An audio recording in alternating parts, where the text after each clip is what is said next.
किसानों के आंदोलन को भले ही ताकत मिल रही है, पर सरकार भी अपने कदम पीछे नहीं खींचेगी।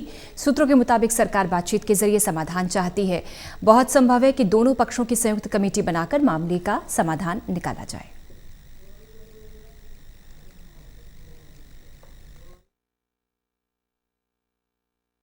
किसान सरकार और मोदी सरकार में 3 कृषि कानूनों को लेकर तल्खी अब भी जारी है।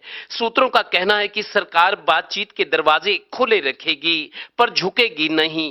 बातचीत से कोई कमेटी बनेगी। कमेटी में सरकार के मंत्री, बड़े अधिकारी और किसान नेता शामिल होंगे, यानी कोई बीच का रास्ता निकालने की कोशिश रहेगी।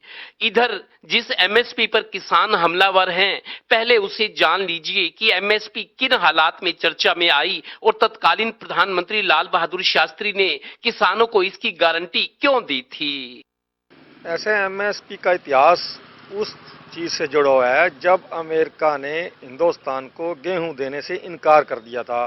पाकिस्तान के साथ युद्ध हो रहा था और अमेरिका ने पाकिस्तान को सपोर्ट करते हुए, क्योंकि यहाँ अनाज की पैदावार बहुत कम थी, उस दौर की सरकार ने किसानों को आश्वासन दिया था कि आप मेहनत करो, अन्न उगाओ, हम आपको गारंटी करते हैं कि मिनिमम ये प्राइस आपको दिया जाएगा। तो उसी वजह से हरित क्रांति हरियाणा और पंजाब में आई थी। और अब ये कि किसानों की इस लड़ाई में कांग्रेस और बीजेपी के किसान मोर्चा के नेता कहां हैं?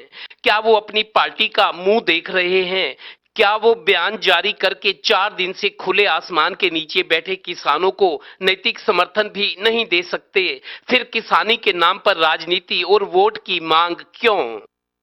एटलीस्ट उनको कम से कम नैतिक समर्थन तो जरूर देना चाहिए था, कोई ना कोई बयान जारी करके या कुछ भी।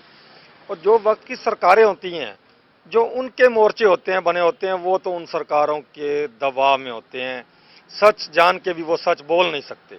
ये बहुत बार ऐसा हुआ है। ऐसे मामलों में दत्तोपंत ठेंगड़ी जी हुए हैं, बीजेपी के नेता, मजदूर आंदोलन में सरकार की लाइन के विरुद्ध चलते थे। वो मैंने उनका बयान सुना हुआ है। चाहे बीजेपी कुछ कह रही है, वो भारतीय मजदूर संघ के थे, वो मजदूरों के हक में बयान दिया करते थे, मेरे को जहां तक। लेकिन अब ऐसे नेता नहीं, अब ऐसे नेता नहीं रहे दत्तोपंत ठेंगड़ी जैसे। और अब आंखें खोलने वाली एक सच्चाई, विधायक तो ये कांग्रेस के हैं, पर बात बीजेपी वालों के लिए बोल रहे हैं। मैं तो कहता हूं किसान के बेटे का आरएसएस में और बीजेपी में काम ही नहीं है। जिसकी जमीर जिंदा है तो वो बीजेपी और आरएसएस में रह ही नहीं सकता। उसको वहां छोड़ के आज किसान के साथ आना चाहिए। उनके भाई सड़कों पे धक्के खा रहे हैं, लाठियां खा रहे हैं, और वो घर पे सो रहे हैं और बीजेपी में मजे ले रहे हैं। इनको परमात्मा भी माफ नहीं करेगा, इनका हुक्का पानी बंद होगा। किसान सरकार और मोदी सरकार में मौजूदा गतिरोध को देखकर लगता है अभी एकदम बात बनना मुश्किल है। ये जरूर है कि इस मामले में सरकार भले ही ना झुके, पर बैकफुट पर तो नजर आ ही रही है और हवा अभी किसानों के पक्ष में है। सहयोगी श्रीनिवास के साथ Devendra Kathoria, total news, Panipat bureau.